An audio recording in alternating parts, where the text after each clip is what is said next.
So often we hear people, entrepreneurs talk about the idea of learning from failure. But typically we hear about this idea in the context of, business. You go in, you do a business and it fails and you learn a lot from it. And then the next time it's more likely to be a success. And this is true, but you really don't hear this idea when it comes to more personal things. It's usually only applied to the idea of business. And I think the same principle applies to your social interactions and your own relationship with your own life. Like the idea of failure really terrifies people. And for good reason. It's very understandable that failure is scary. But something that I've learned from my many failures in social, my relationships, romantic or friendships, or just my failures to do, life, to live my life, is the more I've failed, the more I've learned. And it's the exact same principle that the entrepreneurs are talking about when it comes to business, but this is applied to life. And I want to mention a few things here. One is why we have this fear, and also how to overcome that fear, but also sort of the different things we can take from our failures as well. So firstly, I want to talk about the things that we can get from our failure. Is usually what happens when we fail at something, we become embittered by it. We become angry, or we put the blame on something external. We can get so hurt by that failure that we end up sort of closing off that part of ourselves. And just going into something like a romantic relationship, if it fails, if you do something that makes it fail, if you aren't able to open up enough, or even if it just fails because it wasn't a good relationship, you can end up not being able to ever connect in the same way again, because that pain and bitterness is there, making it hard for you to connect again. When you get into your next relationship and she is trying to connect with you, but you can't get past that bitterness and that anger. And really what that means is you're not actually addressing that pain. And so it's just lingering, and it's not allowing you to move on. And that's really the key, is addressing the pain, addressing the failure. Why did you fail? What happened? What could you do correctly in the future? And only then can you then learn something from it.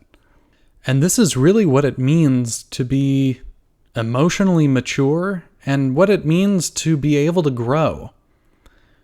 Because if you're never able to look inward and never able to examine your own action and be able to say, you know what? Man, I was a real jerk with this person. Or, man, why did I say this? Or why did I do that? That was absolutely not okay. Or, being able to be critical of yourself, being able to be constructively critical, not in a punishing way, not of, oh, why did I do this? I'm an idiot, but rather, I did this and that wasn't what I should have done.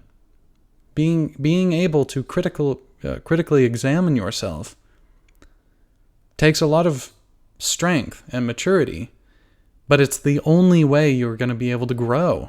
It's the only way you're going to be able to examine what you're doing wrong and then change.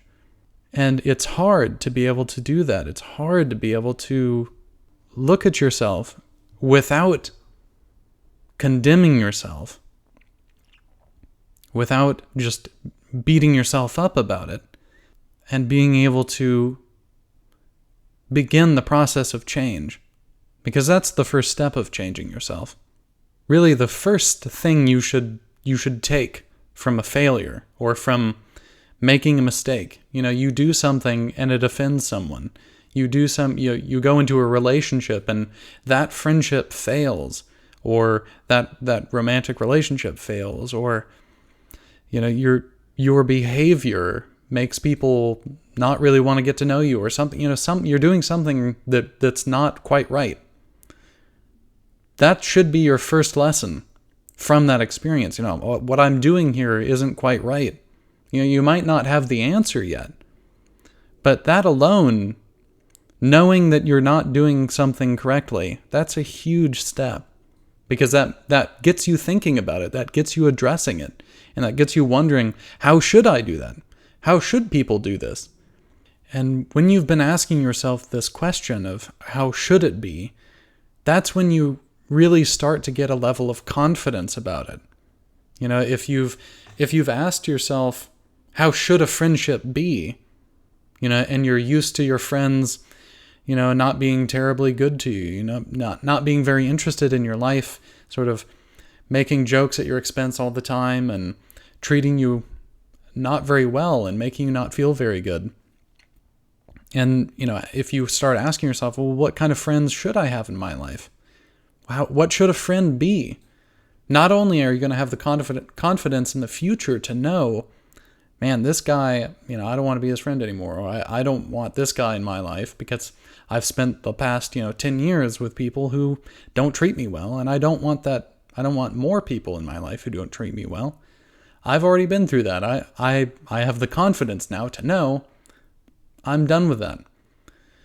But not only that, but you also know for yourself, like, I know how to treat my friends. I know to be there for them. I know not to run them down. I know to have their back and treat them well. Your confidence comes from this kind of experience. And being frightened of failure keeps you from learning these things. And it's sort of a cycle in a way, because you get this level of confidence from the failure, but if you're afraid of the failure, you'll never get that confidence, and it's sort of a cycle. And so the way to break that is to try and think of these moments of making a mistake, or of doing something wrong, these failures, not as you being a bad person.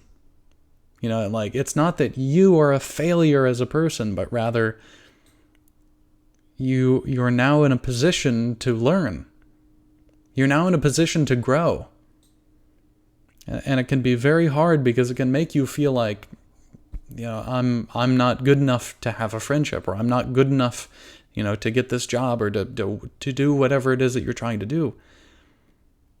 But it's only through that failure that you can then go, oh, okay, I see what I was doing wrong, and move on and grow.